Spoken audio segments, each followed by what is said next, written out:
ভাইয়ের সামনে যতই না হাসতে চায়, কিন্তু হাসি তো আটকে রাখা সম্ভব হচ্ছে না। এই, তুই হাসছিস কেন? তোর ঘরেও বোরকা হিজাব রেখে এসেছি, এখনই রুমে যাবে আর সেখান থেকে একটা পরে নিবি। এখন এই রুম থেকে বের হ। স্মৃতি উঠে চলে যাওয়ার জন্য পা বাড়ায়।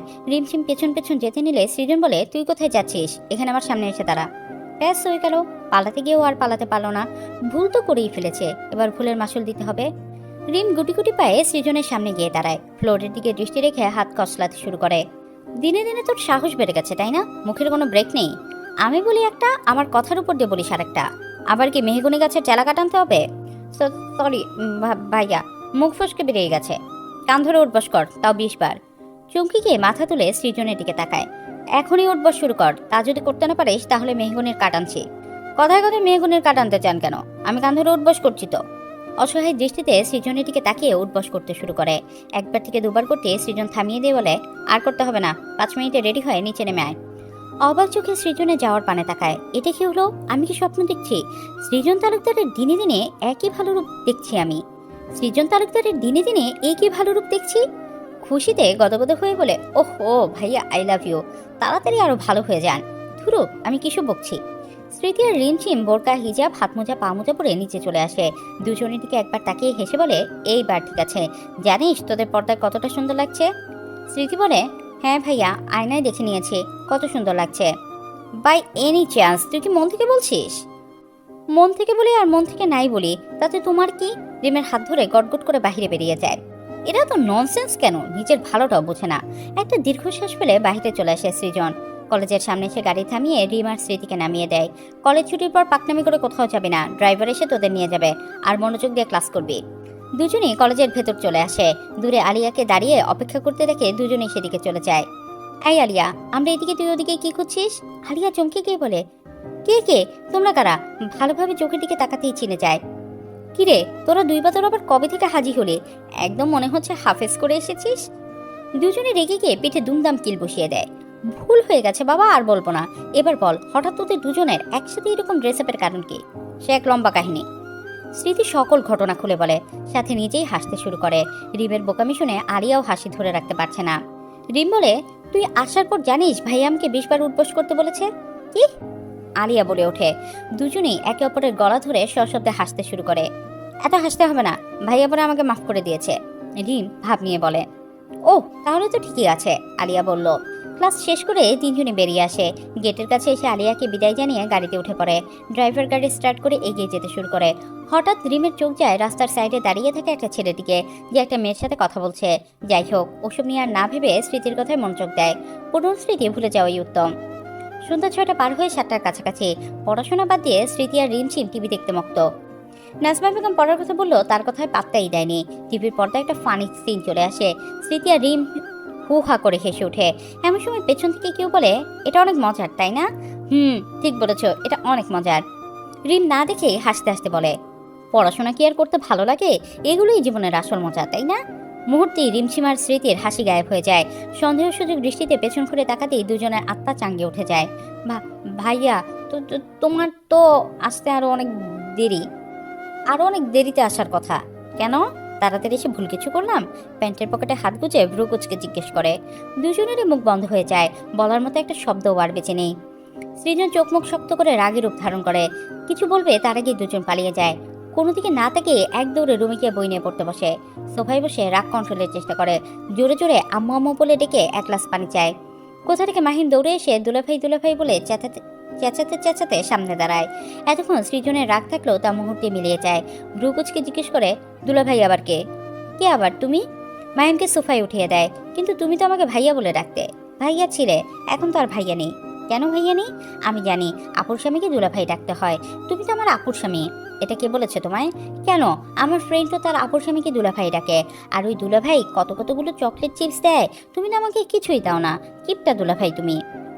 6 বছরের একটা ছেলের মুখ থেকে এসব শুনে হাসবে নাকি কাঁদবে সেটাই বুঝতে পারছে না। বোনের শিরায় উপশিরায় যদি বোকামি থাকে, তাহলে ভাইয়ের শিরায় শিরায় বুদ্ধিমত্তা আর চালাকের ছাপ। আচ্ছা, আমি তোমাকে কালকে অনেকগুলো চকলেট আর চিপস এনে দেবো, সত্যি। তার আগে তোমাকে একটা কাজ করতে হবে। দুলাভাই না, শুধু ভাইয়া ডাকবে, ঠিক আছে? ঠিক আছে।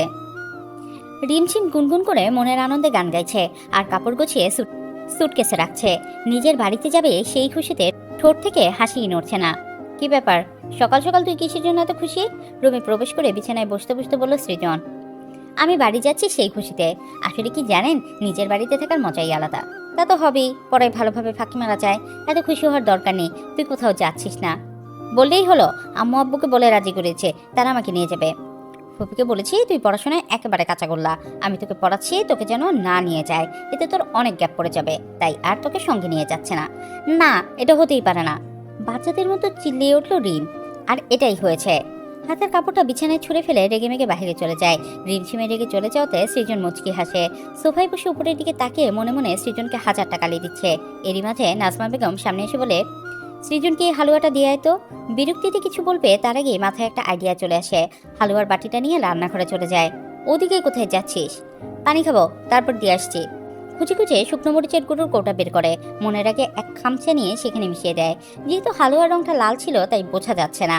রুমে ফিরে এসে দেখে সৃজন তৈরি হচ্ছে। মামিমুনি হালুয়া পাঠিয়েছে, আপনাকে এখনই খেতে বললো। ঘাড় ঘুরিয়ে বলে, আচ্ছা দে, তুই খেয়েছিস? খেয়েছি। তাড়াতাড়ি রেডি হ, তোকে কলেজে ড্রপ করে যাব। বাটি হাতে নিয়ে প্রথম চামচ রিমঝিমের দিকে ধরে। খেতে না চাইলে নিজের মুখেই পুরে দেয়। সাথে সাথেই ঝালে পুরো মুখের ভিতর জ্বলতে শুরু করে। অত্যন্ত ঝালে সুস্বাদে সুস্বাদে বলে, উফ, এটা এটা কি? তাড়াতাড়ি নিচ থেকে পানি আন, খুব ঝাল লাগছে। টেবিলে থাকা অর্ধ গ্লাস পানি খেয়েও এক ফোঁটা ঝাল কমে না। রিমঝিমের দিকে তাকালে দেখে এখনও ঠায় দাঁড়িয়ে আছে। কাছে এসে এক ঝটকায় কাছে নিয়ে ঠোঁটে কিস করে। বিস্ময়ে রিমের চোখ বড় বড় হয়ে যায়, সারা শরীর শিউরে ওঠে। এবার যাবি নাকি? টেবিলে থাকা অর্ধ গ্লাস পানি খেয়েও এক ফোঁটা ঝাল কমে না। রিমঝিমের দিকে তাকালে দেখে এখনো ঠায় দাঁড়িয়ে আছে। কাছে এসে এক ঝটকায় কাছে নিয়ে ঠোঁটে কিস করে। বিস্ময়ে রিমের চোখ বড় বড় হয়ে যায়, সারা শরীর শিউরে ওঠে। এবার যাবি নাকি? ছাড়া পেতেই বড় বড় শ্বাস ফেলে। সৃজনের দিকে তাকাতেই দেখে চোখ অত্যন্ত লাল টকটকে হয়ে উঠেছে।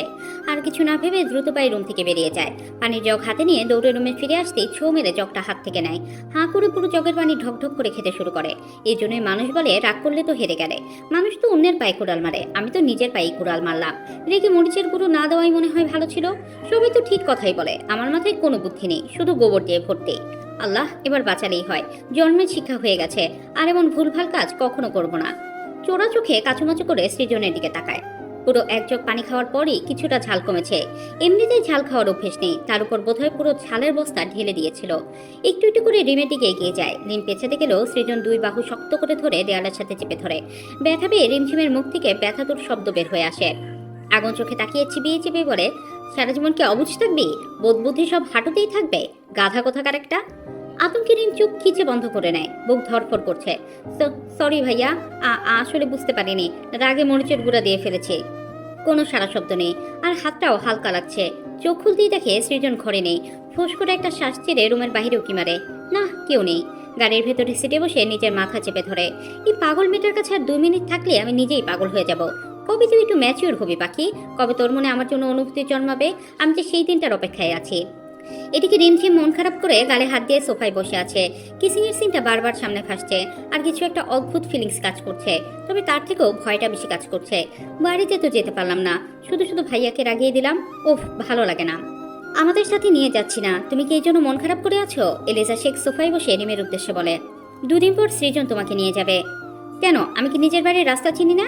আমি বলতে চাইছি সৃজন তোমাকে নিজে যেতে দেবে, ওই হিটলার যেতে দেবে না, একেবারে সাফ সাফ জানিয়ে দিয়েছে। আরে পাগলি, ওটা তো তুমি কথা বলবে না। নিজের মেয়ের থেকে হিটলারকে তুমি বেশি ভালোবাসো। ডক্টর সৃজন ওটা, ডক্টর সৃজন এটা বলে বলে কানের পোকা খেয়ে ফেলেছ। এই কথা বলে হন হন করে সিঁড়ি বেয়ে উপরে চলে যায় রিম। আমার বোকা মেয়েটা কিছুই বুঝতে চায় না। হাতে পায়ে বড় হলি, বোধ বুদ্ধিতে ছোটই থেকে গেলি। এই জন্যই তোর বিয়েটা দেরিতে দেবো ভেবেছিলাম, কিন্তু পরিস্থিতি এই জায়গায় দাঁড় করিয়েছে রে মা। ডাক্তার সাহেব আসবো? আদি দরজার সামনে দাঁড়িয়ে হেসে বলে, তোকে তো বলেছি অনুমতি নেওয়ার দরকার নেই। হ্যাঁ, তা বলেছিস, কিন্তু তুই এত বড় ডাক্তার, অনুমতি তো নিতেই হয়। তোর কি কাজ নেই? এখানে এসেছিস? ছুটিতে আছি। মানে কি? নিজের কোম্পানিতে আবার কিসের ছুটি? মনটা ভালো নেই রে দোস্ত, তাই আব্বুকে বলে 2 দিন অবসরে। তুই তো আমার একমাত্র ভালো বন্ধু, তাই তোর কাছে আসলাম। আচ্ছা বস। চা খাবি নাকি কফি? কোনোটাই না। আচ্ছা একটা কথা বলতো। বল। সৃজন ফাইলের দিকে মনোযোগ রেখে বলে, তুই তো বলেছিলি প্রিয়ার তুই ভালোবেসে বিয়ে করছিস, তাহলে প্রিয়া পালিয়ে গেল কেন? আর আমার তো কখনোই মনে হয়নি প্রিয়ার তোর মধ্যে কিছু ছিল। মনে হচ্ছে তুই এই বিষয়ে কিছু তো জানিস। কিছু না, পুরোটাই জানি। আমি এই বিষয়ে কনফিউজড হয়ে আছি, প্লিজ তাড়াতাড়ি বল।